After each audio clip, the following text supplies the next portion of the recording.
Guarantee ಯೋಜನೆಗಳಿಗೆ ಇನ್ನು ಸರ್ಜರಿಗೆ ಮುಂದಾಗಿದೆ ಡಿಕೆಶಿ ಸರ್ಕಾರ. 2,000 ಗೃಹಲಕ್ಷ್ಮಿ ಹಣ ಫ್ರೀ ಕರೆಂಟ್ ಪಡೆಯೋರೇ ಇದನ್ನ ಗಮನಿಸಿ. ಗ್ಯಾರಂಟಿ ಯೋಜನೆಗಳಿಗೆ ಸರ್ಜರಿ ಮಾಡಬೇಕು ಅಂತ ಡಿಕೆಶಿ ಸರ್ಕಾರ ಮುಂದಾಗಿದೆ. 2,000 ಗೃಹಲಕ್ಷ್ಮಿ ಹಣ ಯಾರು ಪಡಿತಾರೆ, ಫ್ರೀ ಕರೆಂಟ್ ಯಾರು ಪಡಿತಾರೆ, ಈ ಒಂದು ಸ್ಟೋರಿಯನ್ನ ನೋಡಲೇಬೇಕು. ಗೃಹಲಕ್ಷ್ಮಿ ಗೃಹ ಜ್ಯೋತಿ ಸ್ಕೀಮ್ಗೆ ಮತ್ತೆ ಅರ್ಜಿ ಸಲ್ಲಿಕೆ ಕಡ್ಡಾಯ ಆಗಿರುತ್ತೆ. 2 ಯೋಜನೆಗಳಿಗೆ ಹೊಸದಾಗಿ ಅರ್ಜಿಯನ್ನ ಕರೆದು ಗುರುತಿನ ಚೀಟಿಯನ್ನ ವಿತರಣೆ ಮಾಡಲಾಗುತ್ತೆ.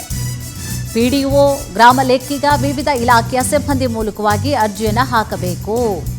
ಫೋಟೋ, ವಿಳಾಸ ಸಮೇತವಾಗಿ ಫಲಾನುಭವಿಗಳು ಅರ್ಜಿ ಸಲ್ಲಿಕೆಯನ್ನ ಮಾಡಬೇಕು.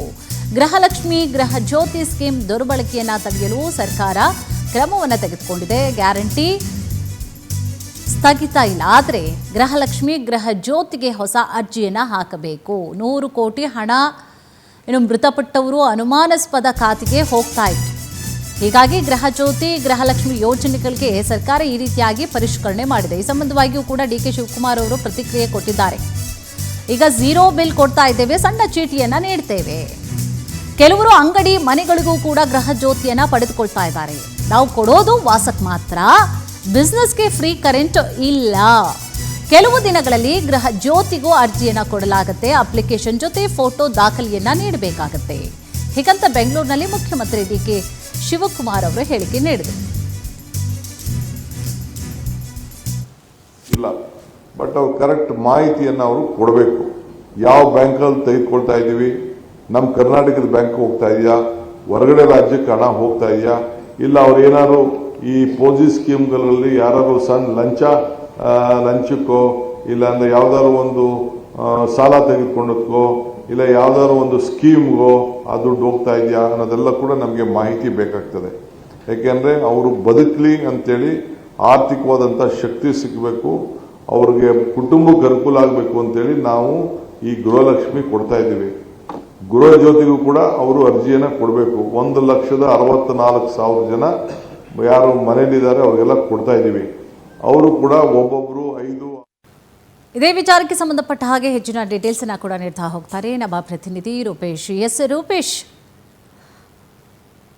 ಮತ್ತೆ ಸಂಪರ್ಕ ಮಾಡ್ತೀನಿ. ರೂಪೇಶ್, ಕರೆ ಕಟ್ಟಾಗಿರುವಂತಹ ರೀತಿಯಾಗಿ ಕಾಣಿಸ್ತದೆ. ಈಗ ಡಿಕೆಶಿ ಅವರು ನೋಡಿ ಅಧಿಕಾರವನ್ನ ವಹಿಸಿಕೊಂಡಂತಹ ರೀತಿ ಯಾವ ರೀತಿ ಇತ್ತು, ಅಲ್ಲಿಂದ ಇಲ್ಲಿಯವರೆಗೂ ಕೂಡ ಗಮನಿಸ್ತಾ ಬಂದಂತಹ ಸಂದರ್ಭದಲ್ಲಿ ಬಹಳಷ್ಟು ಈಗಾಗಲೇ ಈಗ ಗ್ಯಾರಂಟಿ ಯೋಜನೆಗಳ ಪರಿಷ್ಕರಣೆ ವಿಚಾರ ಇರಬಹುದು, ಅಥವಾ ಹೈಕಮಾಂಡ್ ನಾಯಕರನ್ನ ಭೇಟಿಯಾಗುವಂತಹ ವಿಚಾರಗಳು, ಅಥವಾ ನನ್ನ ಸರ್ಕಾರದ ಅವಧಿಯಲ್ಲಿ ಬಹಳಷ್ಟು ಚೇಂಜಸ್ ಅನ್ನ ಮಾಡಬೇಕು ಅನ್ನುವಂತಹ ನಿಲುವನ್ನು ಕೂಡ ಡಿಕೆ ಶಿವಕುಮಾರ್ ಅವರು ಪಡೆದುಕೊಂಡಿರುವಂತಹ ರೀತಿಯಾಗಿ ಕಾಣಿಸ್ತಾ ಇದೆ. ಅದೇ ರೀತಿಯಾಗಿ ಈಗ ಸ್ಮಾರ್ಟ್ ಆಗಿ ಪ್ಲಾನ್ ಕೂಡ ಮಾಡಿದ್ದಾರೆ. ಇದೇ ವಿಚಾರ ಸಂಬಂಧವಾಗಿ ಹೆಚ್ಚಿನ ಡೀಟೇಲ್ಸ್ ಅನ್ನ ಕೂಡ ನೀಡ್ತಾ ಹೋಗ್ತಾರೆ ನಮ್ಮ ಪ್ರತಿನಿಧಿ ರೂಪೇಶ್.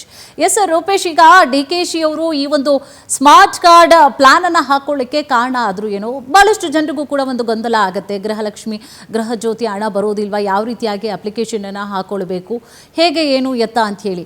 ಸೊ ಈ ಸಂಬಂಧವಾಗಿ ಮಾಹಿತಿಯನ್ನ ನೀಡೋದು. ಕುಸುಮ, ಗೃಹಲಕ್ಷ್ಮಿ ಪರಿಷ್ಕರಣೆಗೆ ಈಗ ಮುಂದಾಗಿದೆ. ಗೃಹಲಕ್ಷ್ಮಿ ಒಂದೇ ಅಲ್ಲ, ಗೃಹಲಕ್ಷ್ಮಿ ಮತ್ತು ಗೃಹಜ್ಯೋತಿ, ಯಾಕಂದ್ರೆ 2 ಯೋಜನೆಗಳಿಗೆ ಅತಿ ಹೆಚ್ಚು ಹಣವನ್ನ ಸರ್ಕಾರ ಖರ್ಚು ಮಾಡ್ತಾ ಇದೆ. ಹೀಗಾಗಿ ಇದರ ಲೂಪ್ ಹೋಲ್ಸ್ಗಳು ಸಾಕಷ್ಟು ಇದೆ. ಅದೇ ರೀತಿಯಾಗಿ ಅನರ್ಹ ಫಲಾನುಭವಿಗಳಿಗೂ ಕೂಡ ಈ ಯೋಜನೆಗಳು ಸಿಗ್ತಾ ಇದೆ. ಇದಕ್ಕೋಸ್ಕರವಾಗಿ ಸರ್ಕಾರ ಎಚ್ಚೆತ್ತುಕೊಂಡು ಇದೀಗ ಗೃಹಲಕ್ಷ್ಮಿಯನ್ನ ಪುನಃ ರಿಜಿಸ್ಟರ್ ಮಾಡ್ಕೊಳ್ಬೇಕು, ಹೊಸದಾಗಿ ನೋಂದಣಿ ಮಾಡ್ಕೊಳ್ಬೇಕು. ಈ ಮೂಲಕ ಹೊಸ ನೋಂದಣಿ ಮಾಡ್ಕೊಂಡ್ರೆ ಈಗ ಹಳೆ ಒಂದಿಷ್ಟು ಜನ ಅನರ್ಹ ಏನಿದ್ದಾರೆ, ಒಂದಿಷ್ಟು ಜನ ಡೆತ್ ಆಗಿದ್ದಾರೆ, ಅವರು ಕೂಡ ಗೃಹಜ್ಯೋತಿಯನ್ನ ಗೃಹಲಕ್ಷ್ಮಿಯನ್ನ ಪಡ್ಕೊಳ್ತಾ ಇರ್ತಾರೆ. ಅದೇ ರೀತಿಯಾಗಿ ಅನರ್ಹರು ಕೂಡ ಟ್ಯಾಕ್ಸ್ ಇರಬಹುದು, ಬೇರೆ ಬೇರೆ ರೀತಿಯಾಗಿರ್ತಕ್ಕಂಥ ಮಾನದಂಡಗಳನ್ನ ಅನುಸರಿಸಿಕೊಂಡು ಒಂದಿಷ್ಟು ಆದಾಯ ಮಿತಿಯನ್ನ ಹೆಚ್ಚಾಗಿರೋರು ಕೂಡ ಈ ಒಂದು ಯೋಜನೆಯ ಅಡಿಯಲ್ಲಿ ಬರ್ತಾರೆ. ಇವರಿಗೆಲ್ಲ ಈ ಒಂದು ಗ್ಯಾರಂಟಿ ಯೋಜನೆಯನ್ನು ಕೊಡಬಾರದು ಅಂತೇಳಿ ನಿರ್ಧಾರ ಮಾಡ್ಕೊಂಡಿದೆ. ಇದಕ್ಕೋಸ್ಕರವಾಗಿ ಒಂದು ಫಾರ್ಮೆಟ್ ರೆಡಿ ಮಾಡ್ಕೊಂಡಿದೆ. ಸಿಎಂ ಡಿಕೆ ಶಿವಕುಮಾರ್ ಅವರಿಗೆ ಅನುಮತಿಯನ್ನು ಕೊಟ್ಟರೆ ಆ ಕ್ಷಣಕ್ಕೆ ಈಗ ಒಂದು ಆನ್ಲೈನ್ ಮೂಲಕ ಅರ್ಜಿಯನ್ನು ಕರೀಬಹುದು. ಅದೇ ರೀತಿ ಇನ್ನೊಂದಿಷ್ಟು ಪರ್ಯಾಯ ಆಪ್ಷನ್ ಕೂಡ ಸರ್ಕಾರಕ್ಕಿದೆ. ಯಾಕಂತ ಹೇಳಿದ್ರೆ ಇಲ್ಲಿಗ ಪ್ರಮುಖವಾಗಿ ಆನ್ಲೈನ್ ಮೂಲಕ ಮಾತ್ರ ಅಲ್ಲ, ಕೆಲವೊಂದು ಗ್ಯಾರಂಟಿ ಪರಿಷ್ಕರಣಾ ಸಮಿತಿ ಅಂತೇಳಿ ಮಾಡಿದ್ದಾರೆ. ಆ ಸಮಿತಿ ಮೂಲಕವಾಗಿ ಪ್ರತಿಯೊಬ್ಬರು ಮನೆಗೆ ಹೋಗಿ ಪರಿಶೀಲನೆ ಮಾಡಿ ಹೇಗೆ ಏನು ಎತ್ತ ಅಂತ ತಿಳಿದುಕೊಂಡು ಅದಾದ ಬಳಿಕ ಗ್ಯಾರಂಟಿಯನ್ನು ಕೊಡ್ಲಿಕ್ಕೂ ಕೂಡ ತೀರ್ಮಾನ ಮಾಡ್ಕೊಂಡು ಕಾಣ್ತಾ ಇದೆ. ಒಟ್ಟಾರೆ ಗ್ಯಾರಂಟಿಯನ್ನು ಪರಿಷ್ಕರಣೆ ಮಾಡಬೇಕು ಅಂತೇಳಿ ಸರ್ಕಾರ ಹೊರಟಿದೆ. ಅದಕ್ಕೋಸ್ಕರ ಹೊಸದಾಗಿ ನೋಂದಣಿ ಪ್ರಕ್ರಿಯೆಯನ್ನ ಆರಂಭಿಸಲಿಕ್ಕೆ ಕೂಡ ಸಿದ್ಧತೆಗಳನ್ನು ಮಾಡಿಕೊಂಡಿದೆ. ಒಂದು ಉದಾಹರಣೆಗಳನ್ನು ಕೊಡೋದಾದ್ರೆ ಗೃಹಜ್ಯೋತಿ ಯೋಜನೆಯಲ್ಲಿ ಮನೆ ಮಾಲೀಕರು, ಯಾಕಂದ್ರೆ ಮನೆಯನ್ನು 5 ಬಿಲ್ಡಿಂಗ್ ಅನ್ನು ಹೊಂದಿರ್ತಾರೆ, ಆ ಮನೆ ಮಾಲೀಕರಿಗೆ ಯಾಕೆ ಫ್ರೀ ಕೊಡಬೇಕು ಅನ್ನೋದು, ಬಾಡಿಗೆದಾರರು ಓಕೆ, ಅವ್ರು ಬಾಡಿಗೆಗೋಸ್ಕರ ಬಂದಿರ್ತಾರೆ. ಆದ್ರೆ ಸ್ವಂತ ಬಿಲ್ಡಿಂಗ್ 5-6 ಬಿಲ್ಡಿಂಗ್ ಇರುತ್ತೆ, 5-6 ಮನೆಗಳಿರುತ್ತೆ. ಆ ಸಂದರ್ಭದಲ್ಲಿ 5-6 ಬಿಲ್ಡಿಂಗ್ ಇಲ್ಲ, 1 ಬಿಲ್ಡಿಂಗ್ ಕೊಟ್ಟರೆ ಸಾಕಾಗುತ್ತೆ. ಹೀಗಾಗಿ ಒಂದಿಷ್ಟು ಜನ ಈ ರೀತಿಯಾಗಿರ್ತಕ್ಕಂಥ ಒಂದಿಷ್ಟು ಕಂಡೀಷನ್ಗಳನ್ನು ಹಾಕೊಂಡು ಗ್ಯಾರಂಟಿನ ಪರಿಷ್ಕರಣೆ ಮಾಡ್ಲಿಕ್ಕೆ ಸರ್ಕಾರ ಮುಂದಾಗಿದೆ. ಒಟ್ಟಾರೆಯಾಗಿ ಪರಿಷ್ಕರಣೆ ಎಲ್ಲವೂ ಕೂಡ ಒಂದು ಅರ್ಹರಿಗೆ ಸಮಸ್ಯೆ ಆಗಬಾರದು, ಈ ನಿಟ್ಟಿನಲ್ಲಿ ಮಾಡಬೇಕಾಗತ್ತೆ. ಇದಕ್ಕೋಸ್ಕರವಾಗಿ ಡಿ ಕೆ ಶಿವಕುಮಾರ್ ಯಾವ ರೀತಿ ನಡೆ ತೆಗೆದುಕೊಳ್ತಾರೆ ಮುಂದೆ ಅನ್ನೋದನ್ನ ನೋಡಬೇಕಾಗತ್ತೆ. ಕುಸುಮ, ಎಸ್, ಥ್ಯಾಂಕ್ ಯು ತಮ್ಮೆಲ್ಲ ಮಾಹಿತಿಗಾಗಿ.